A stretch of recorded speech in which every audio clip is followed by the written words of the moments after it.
listening to the Affiliate Marketing Podcast, brought to you by Affyversemedia.com, the chapter and verse of everything you need to know about running a successful affiliate program for your business.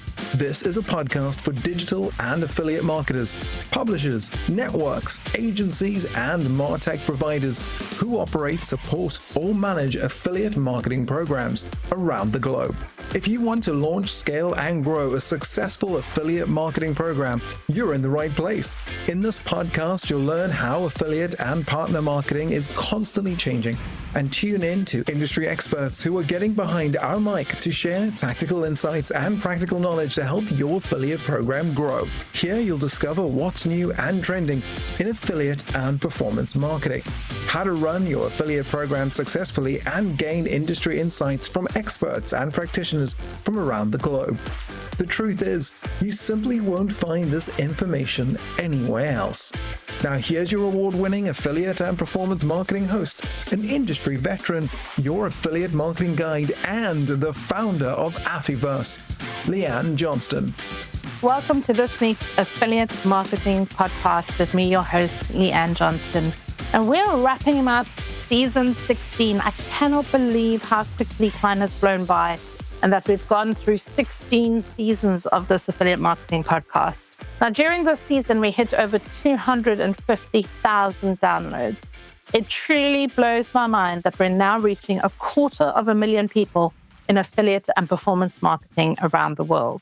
And I'd love to know if you like to hear this in your local language, as we're exploring different podcast AI tools to help us expand our reach worldwide and help more brands and advertisers and publishers learn how to do affiliate marketing better as we expand into other countries around the globe. Now, take a moment to take our podcast survey, which is going to be linked in the blog transcribe of this episode on our site, Affyversemedia.com, and let us know what you're looking for as we gear up to release our next important season. It's really important to me that you're getting what you want out of listening to this podcast and that you're finding it useful every week. I also want to do a few quick shout outs to our listeners who, without your excellent 5-star review write-ups, would not be making the rankings so fast for this niche podcast. So here goes. Alex, we love the fact that you think this podcast is great and very informative and that you're interested in having us keep up the good work. Andrew, thank you for telling us that this has changed your life. This is a wonderful podcast that I've been listening to for more than a month. Thanks, Leanne Johnston.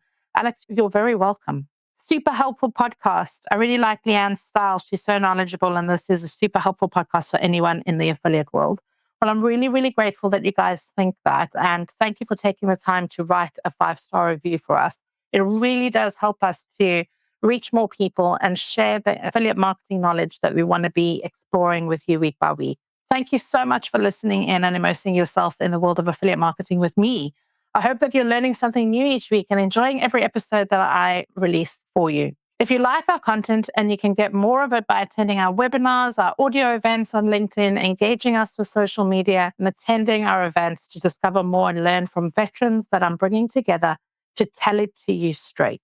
Now go and check out our upcoming Elevate Summit taking place in London on the 16th and 17th of September. It really is going to be an immersive event, as we've got it all under one roof, as we bring lead generation and performance marketing together to collide as we go into 2025. This event is all about helping brands and advertisers understand where and how to position themselves to keep growing their businesses in 2025.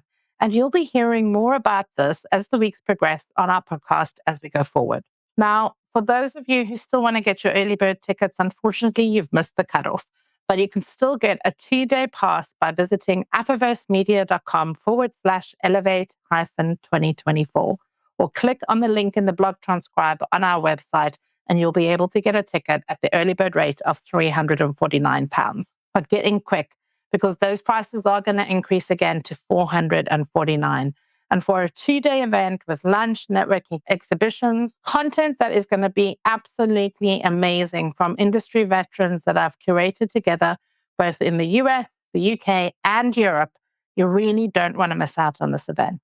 Now, right, let's get busy with the highlights of this season for those of you who may have missed out on some of it. We'll get started by recapping week 1, where I interviewed Sharon Rector to kick us off for the season. She is a formidable publisher and a co-founder and president of First Media. Sharon has had a totally unique approach to her business and is a publisher that has amassed a massive following to become one of the leading publishers, reaching more than 200 million followers across her brands. Our talk focused on her approach to reaching consumers where they are, what content really works and resonates with them, and how she approaches new trends and what data is really important to her. Listen in here, Sharon outlines the strategy of how she went about reaching her customers, how they build engagement, and creating content that converts to a transaction at the end.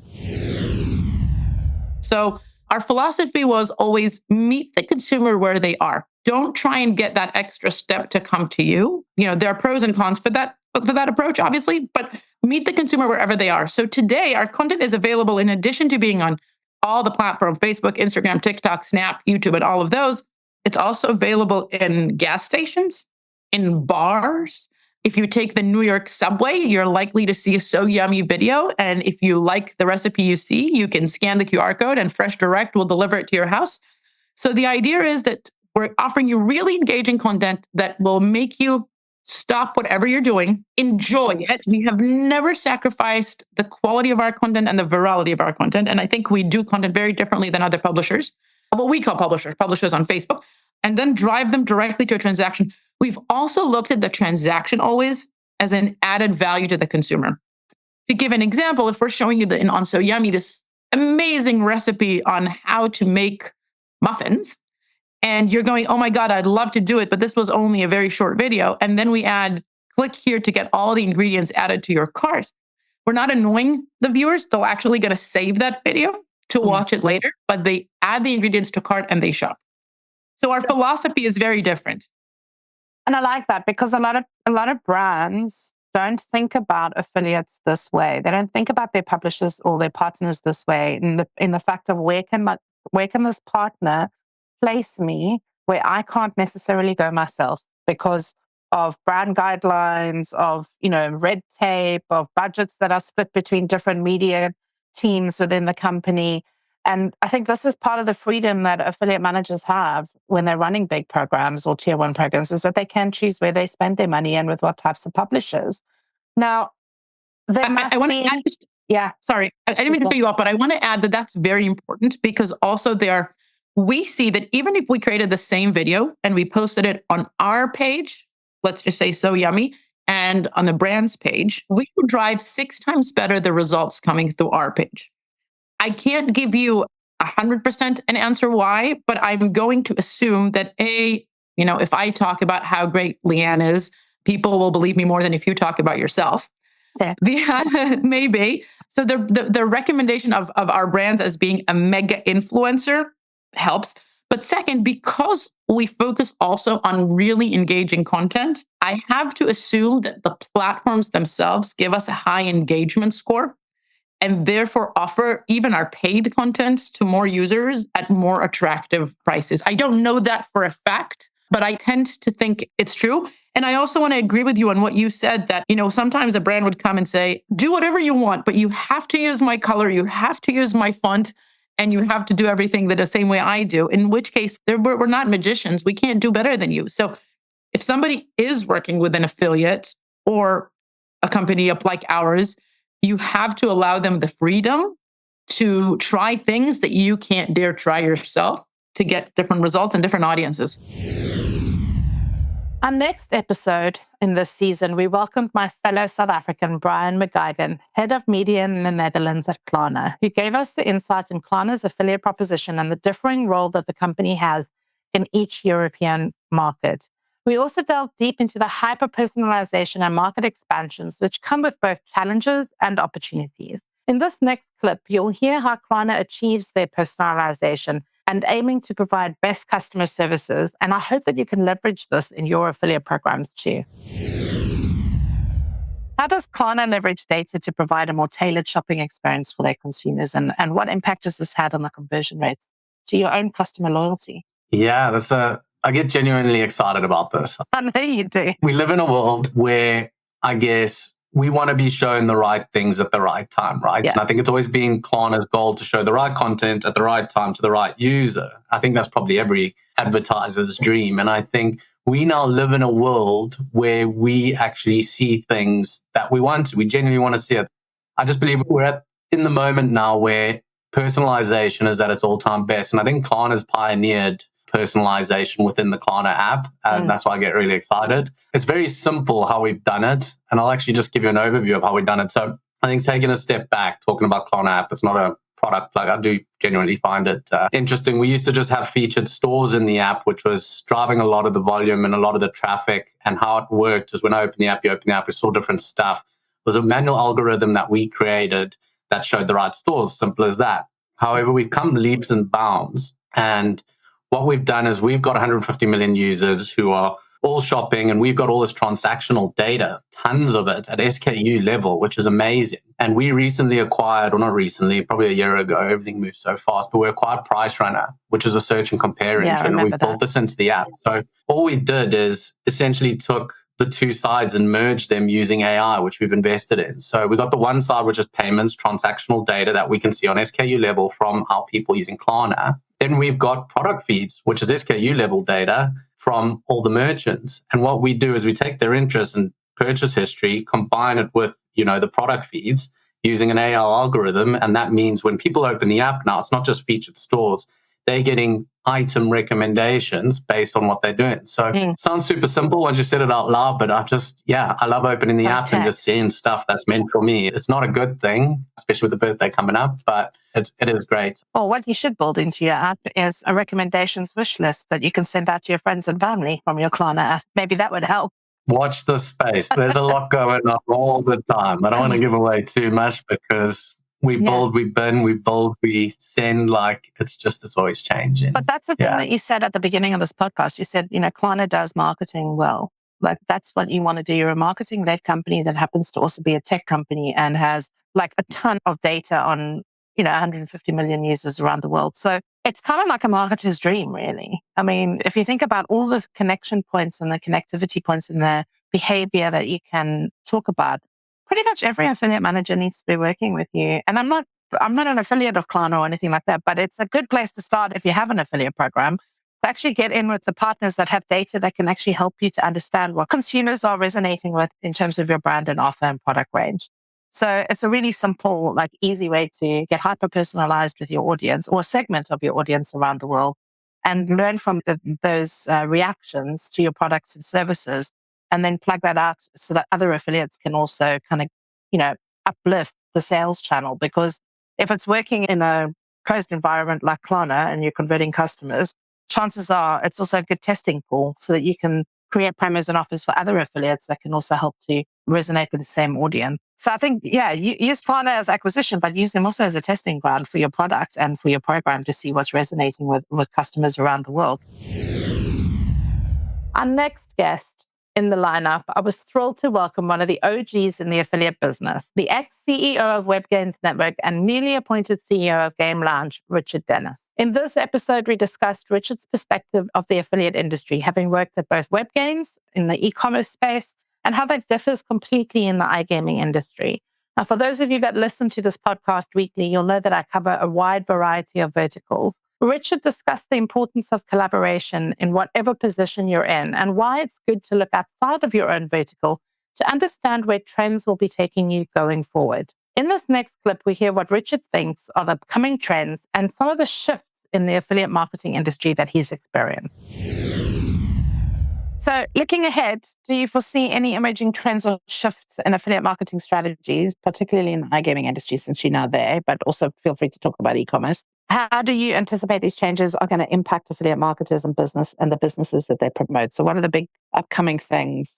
And I know, I was actually speaking to somebody the other day who was at our Amplify Summit where you spoke, and they said the one thing that they remember from what you said was, if you don't pay, you don't play. So, I mean, payments being one of the big things that are really an issue in our industry because we pay so far, some programs are still paying 30 days, net 30 days. Other programs have brought it right forward and are paying within 3 to 5 days after month end. What are some of the big things that you foresee as emerging trends and things that are going to take us forward in the affiliate space? What's your crystal ball moment? Yeah, it's hard for me to say yet. Number one, I'm early and I only see it from the affiliate point of view now. So I tell you a lot of things. The thing that's right in front of me now is we've gone through this update. So this Google update where most people, most affiliates are getting their traffic from has been either transformational in a positive way or disastrous in a negative way. There's very few companies who is just been affected. Well, and from my point of view, I think that's extremely dangerous. And it's reminiscent of the position that WebGains was in when I found them. They had a very big client. They had a couple of big affiliates and it was under danger and they were being twisted by those participants because there was so much of their business. And I think that's really dangerous for most affiliates because they're all just on Google traffic. We're on Google bitches, as they say. And that's incredibly dangerous because, you could hire 20 people and then they've got to be fired the next week. And that's very difficult for you to manage as a business and also from reputation. So just from an affiliate point of view, we've just got to get off the Google T. That's just what we've got to get off. I mean, maybe we can get off it, but we just have to build parallel businesses. And whether that's through other social media or that's through sub-affiliation, which we can see with RateTech and some of the others are doing pretty well on. But then there's a compliance issue there. You need to make sure that you're sub-affiliating, you're making sure that the traffic's coming in is bona fide and not fraud or dangerous or whatever it might be. Again, bringing that from my WebGains days. Or we might disrupt ourselves and go directly to streamers or go directly to gamers. Or, there's all sorts of things we can look at. But I think the big message really is to just try and diversify away from this 100% reliance on Google search. Yeah, because AI is coming, SGE is coming. That's going to affect all of us. So what about lead generation, first-party data? Like I see a real convergence between lead gen and performance. And I'm going to see a lot more affiliates becoming more savvy on how to do lead gen and actually picking up things like email marketing again, where previously they've kind of, gone away from all of that because they didn't really want to deal with GDPR. And I'm saying, hang on a minute. Let's look at our conversion rate. Let's say the conversion rate is 6%. So there's 94% of traffic that's not converting. What the hell are we doing with that 94%? Why are we using 94% of our traffic to harvest CRM? Yes. To push over to PickStreet, which is one of our products we're launching at the moment, which is an Odds beta. There's loads of that traffic that we can utilize and harmonize, and nobody's looking at that. And that's not just us, that's everybody else. So it's literally, you're treating it, you're keeping the chaff and getting rid of the wheat. Do you know what I mean? It's from an ad sales. I've worked in MediaSoft for many years, and there's display value of all that traffic, which just isn't being used. My next guests were Emily Neeb and Claire Adamo, CEO and VP of Development at Soroka, who gave us a two-parter episode on how to avoid affiliate manager burnout. Now, this was such an eye-opening episode for me personally, as I know that it's a tough industry that we work in, and just how quickly you can feel burnt out when you have to be turned on all of the time. It reminded me that pushing yourself to the limit can easily backfire, highlighting the importance of taking stock and looking after ourselves as a priority in this fast-paced industry. I encourage you now to answer the burnout assessment which they shared with us in this episode and see what steps you can take to manage your stress levels. I'd also like to share Emily's thoughts on the initial signs of burnout, a combination of passion and motivation in the workplace. Claire also then shared the importance of playing to your skills and being honest when feeling overwhelmed or stressed.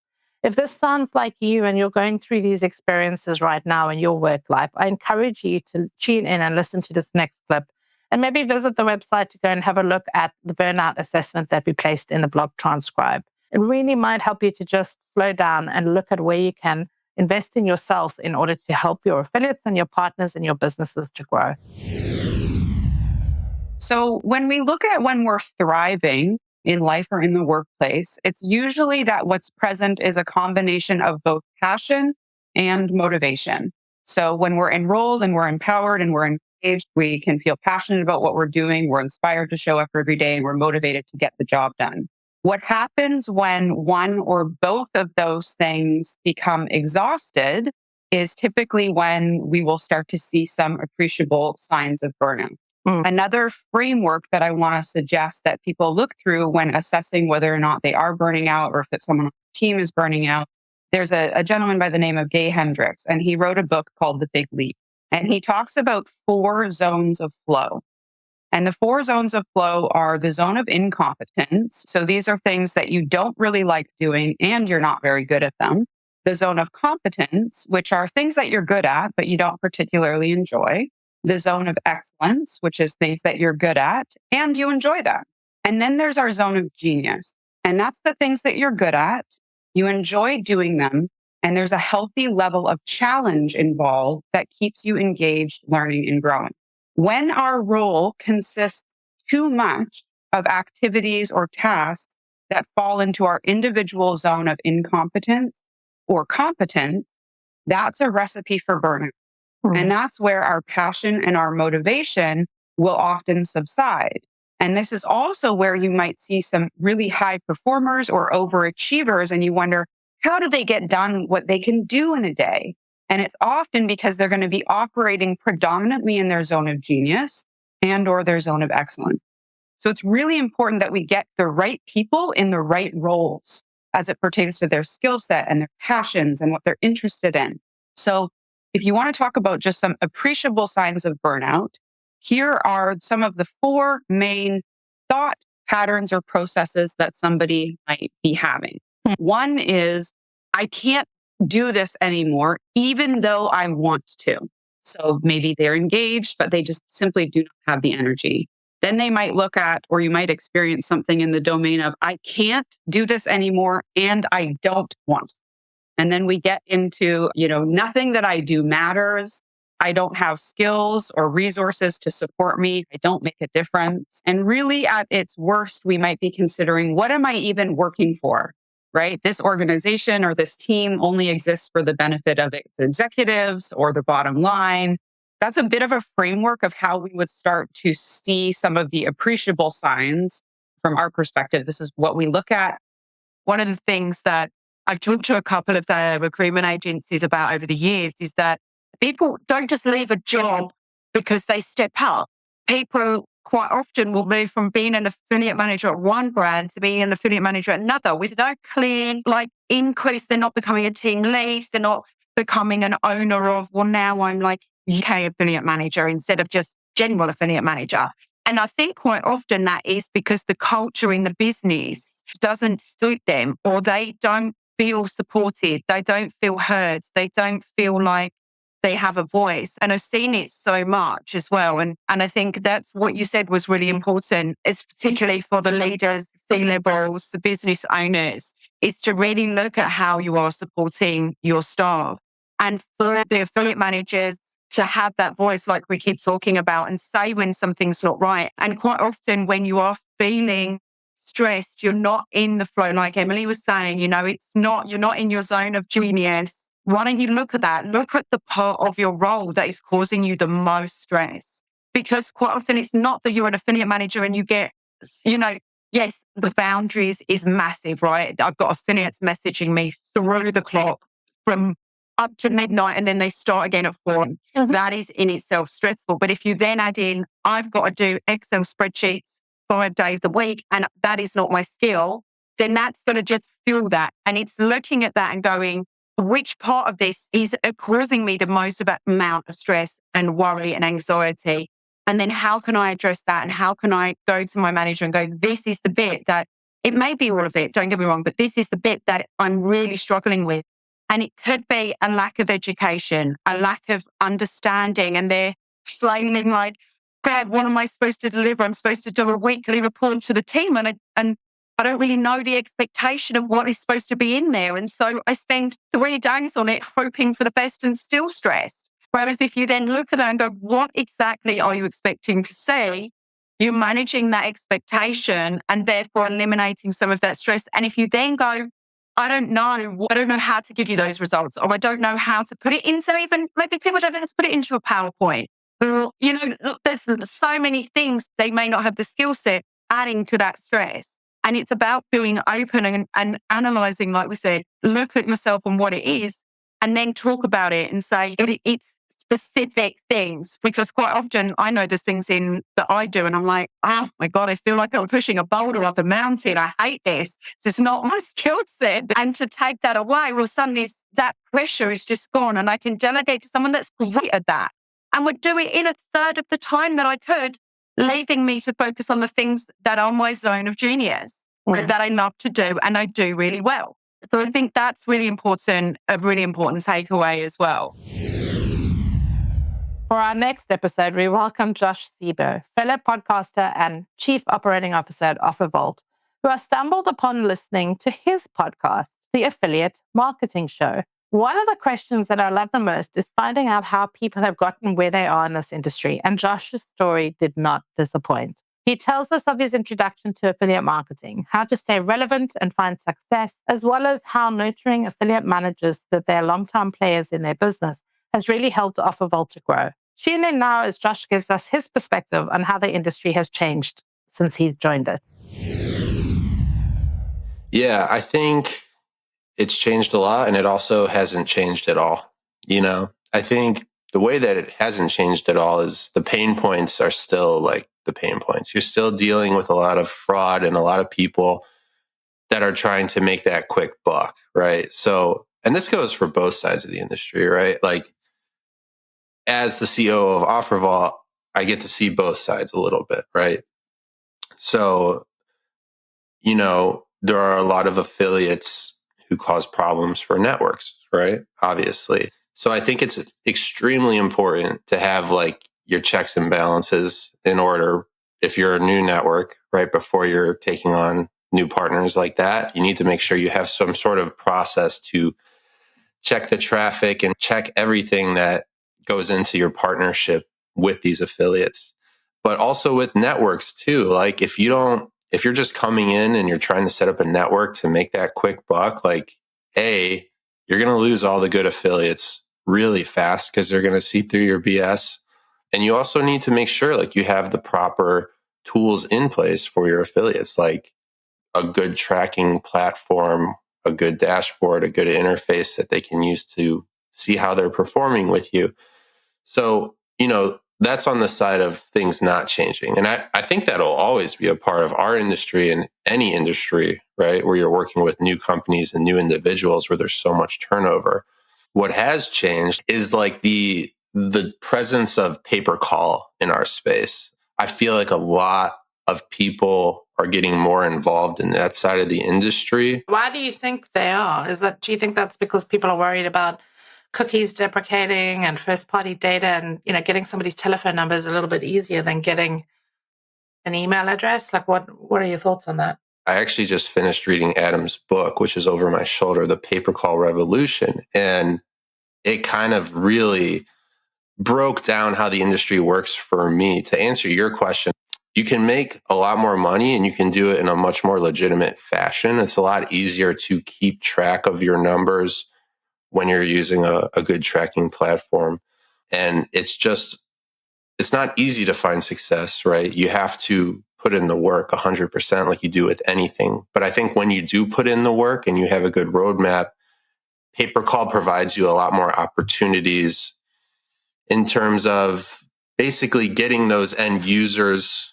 It's a lot more of a warm inbound, right? It's an inbound lead where people need something. And if they're willing to get on the phone, I mean, the sale's half done, right? You just need to have a good person on the other end that can sell them.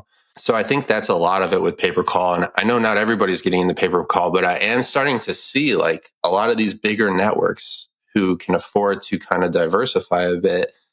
They didn't have pay-per-call a few years ago, and it seems like a lot more of these bigger networks are starting to add pay-per-call into their offerings to test it out, see how it's doing, but also to provide that as an avenue for their affiliates who are interested in it as well.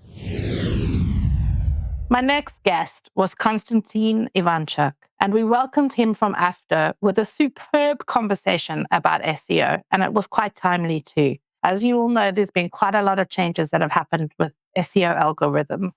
And we also spoke about why After has created an invite-only affiliate program and how unique it is. We spoke about the changing landscape of SEO. We spoke about affiliates focusing on quality over quantity and the importance of building relationships and diversifying your traffic sources. In this next clip, After has given a detailed insight into the AI that they're using to help provide high-touch experiences for their affiliates, as well as the changes that we see in SEO over the past few years and how that's going to impact us moving forward. Tune into this next clip to listen to Konstantin's thoughts on this subject. Well, when we're talking about the AI field where the AI can really help us and improve the experience, it's basically the process of financial clearing or some very usual tasks with the affiliate, whether it's some frequently asked questions or frequently managed services or issues. So That's why, firstly, we focused our AI improvements on the chatbot for the affiliate and some internal processes inside our team to optimize the approach to the affiliate, the way of solving issues. So there wouldn't be any bottlenecks, stumbling stones, and the things that can be managed by the AI would not occupy the time of the person, of the affiliate manager. That's the next question that I guess everybody's going to be asking is how do you scale if you're giving such a high touch approach? And we're all talking about AI right now in affiliate marketing and looking at how these AI generative tools can help us to reduce the kind of a lot of admin that really exists in our industry, both for us and as their account managers, but also for the affiliates themselves in terms of their own businesses. So it's really great that you guys are taking a really fresh approach to understand how can you actually leverage and help these businesses to scale alongside you by implementing technology and tools that actually work. Now, after technology, I believe it's bespoke, right? Been built and elevated and developed by you guys specifically to meet the needs of these types of partners. And there are multiple different partners that work in your platform. So you yourself specialize in SEO affiliation, which has also been the backbone of our industry for quite some time. But at our recent Amplify Summit, which was held a couple of weeks ago, we discussed that the rules of engagement are changing and customers are using the internet and all the social channels now to search for offers too. So it's not just about Google anymore. I want to get down to the nitty-gritty with you about how you think SEO has changed over the last 5 years, because I know that this is an area that you specialize in. Well, yes, of course, I would say that the sphere of the SEO affiliates is a bit shrinking year by year. And I would say, of course, the reason is the Google update, the more precise countermeasures of some regulatory bodies and so on. And also the competition versus the social media, etc. But it's also becoming the question of more quality versus the quantity about the SEO affiliate, because we started getting less and less players from SEO sources, but their quality, I don't think its quality has become poorer. I think it actually even improved, because there is always the people who are searching for some feedback on the Google, not so biased sources like Facebook or some other sources, which are tended to be a bit more biased in their estimation, rather than if you go to some review platforms, review websites. In the imagination of the player, at least, is not so biased and more reliable source of information about the brand. The websites that they are known for years. My next guest was Gemma Boer, and she's a senior associate at Harris Hagen, a UK-based law firm that specializes in advising companies in the gaming sector on all aspects of their business. But in particular, for this episode, we focused on consent and dark patterns around lead generation and data collection, which was just eye-opening for me. And we should all be looking at what the rules and regulations are, what's going to be changing in the year to come, and stay on top of it. Publishers and brands and advertisers need to be reviewing their online choice architecture within their websites, referring to how companies structure and design their consent forms and the processes that they're putting in front of consumers. In this last clip, you'll hear exactly what we mean by dark patterns and what steps businesses should be taking in order to align themselves better with the position papers that were recently written in the UK looking at design and digital marketing to be better prepared for impending regulation. Now, if you're in the US and you're listening to this podcast, keep your eyes on this subject, because it will eventually trickle over to you, even though currently right now you don't have the same set of laws that we have in Europe. But this episode was such an eye-opener for me in terms of how we would need to change our consent and how we need to be working with affiliates as well to make sure that they're compliant and helping to educate them too. So if you are strapped for time, go back and listen to this particular podcast in a little bit more detail, because it was really eye-opening for me, and I hope that you guys will take note of it and enjoy it as much as I did. So it's essentially the way that information is presented and choices are structured online. So it very often includes buttons on websites that lead you to do something that is or isn't in the interests of the person that's running the website. So that might be subscribing for a service, consenting to marketing, or purchasing a product. And it's been shown to very heavily influence the decisions that consumers make. So with anything that is that influential, it can obviously be used for good or it can be used for evil. And what evil's probably a bit strong, but you know what I mean. So essentially what regulators have been interested in over the course of the last few years is whether websites are doing this. And if they are, whether they're using it in a way that's fair to consumers and complies with consumer protection laws and competition laws in their various jurisdictions, or in fact, whether it's being used in a way that encourages the consumer to take an action that doesn't align with their best interests or preferences. Like they're clearly investigating this and looking at the impact to consumers and wanting to figure out how to mitigate harmful practices in marketing in terms of using customer consent. Yeah, absolutely. And I think it's a really timely warning for any affiliates, whether you're big and small, to be thinking about this now. If you take the steps now to review your websites, to at least do a risk analysis as to what you're doing, whether you think it's compliant, what the outcome would be if you were the next on the list to be counted, to be contacted by the ICO. I think that's a really wise thing to be doing now. You need to be thinking about what your stakeholders would think if that happens. And also you need to think about whether it would put you in breach of any of your key commercial contracts. If it would, then I'd strongly recommend that you take steps now to reduce your use of dark patterns. So in terms of the gaming space, because let's talk to the gambling affiliates first, because they're the ones that are being hit with the kind of regulation. And then we can kind of talk about what UK advertisers might want to be looking at as well.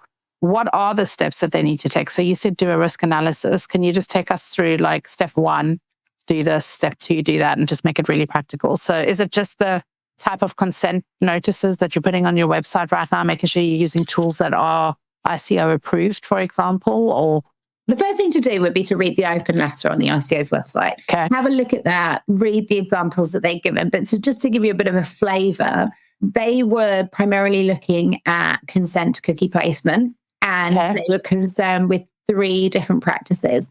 The first was where there wasn't an equally prominent decline all button alongside an accept all button when it came to the placement of cookies. And then the second and third point were about the point in which the cookies are placed.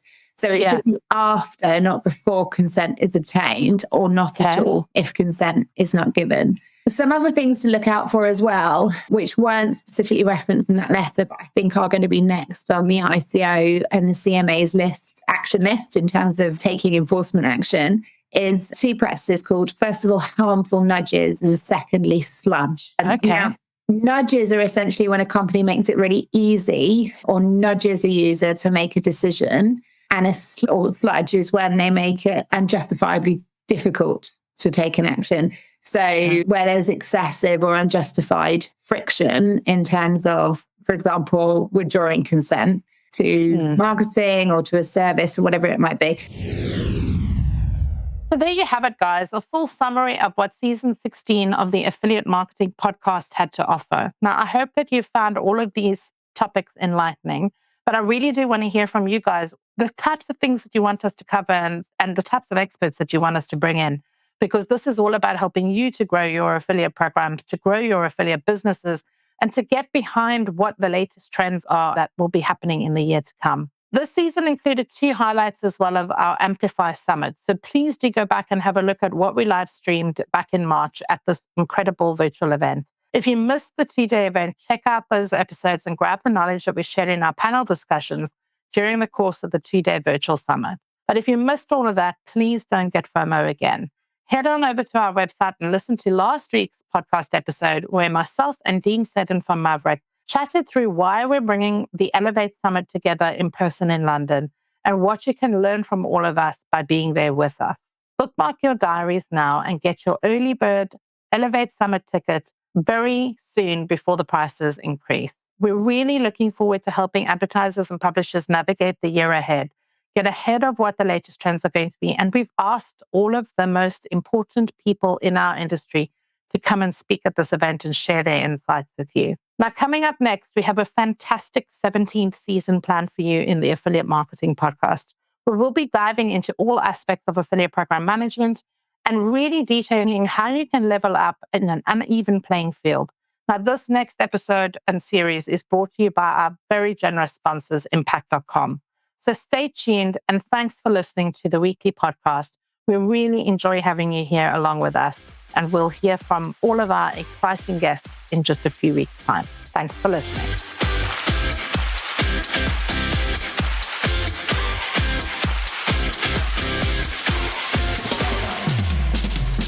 Are you ready to elevate your business and take it to new heights? The Elevate Summit is coming to you from London, the United Kingdom, on the 16th and 17th of September in partnership with Affiverse, Lead Generation World, and Maverick.io. This year, we're focusing on how to grow your business once third-party cookies eventually fall away. We'll be teaching you how to plan ahead for 2025, creating your marketing strategy, and understanding what channels offer the best investment to keep your sales growing, along with understanding how to leverage social selling and lead generation to grow your business. Whether you're an affiliate, an advertiser, retailer, network, agency, or just a B2B tool or SaaS provider, this event is made for you if you want to elevate your performance, understand where to get more first-party data, and grow your online service-based business leads next year. From in-depth panel discussions to TED Talk mini masterclasses, you'll get a host of insights on what to plan for and how to get successful next year. Enjoy our tabletop exhibition spaces and see new tools and tech and agencies that can support your business growth. Get to this event and come and learn more with the brightest minds in performance and lead generation. Visit affiversemedia.com/elevate-2024 to secure your ticket now. You really don't want to miss out on all that we'll be sharing with you at this year's summit. I'm looking forward to seeing you there. Want to get your affiliate program noticed? Need new business leads for your agency, network, or SaaS tools? We can help your business get seen and heard. Affiverse offers a variety of advertising and podcast advertising placements, reaching tens of thousands of digital and affiliate marketers around the world. Our content receives over 800,000 impressions a month and is highly targeted. Our podcast regularly charts in the top 100 across Apple in business news and boasts the most 5-star reviews for an affiliate marketing podcast with more than 2,500 plus downloads per episode, putting us in the top 5% of podcasts worldwide. We help brands and affiliate partners connect and grow. Agencies share case studies, insights, and help them find new clients too. SaaS companies find new companies and new leads. Networks find new advertisers and publishers. Advertise with us and you'll find and connect to all the right people in the affiliate marketing industry. Download our media pack by visiting our site, affiversemedia.com, and click Advertise to find out more.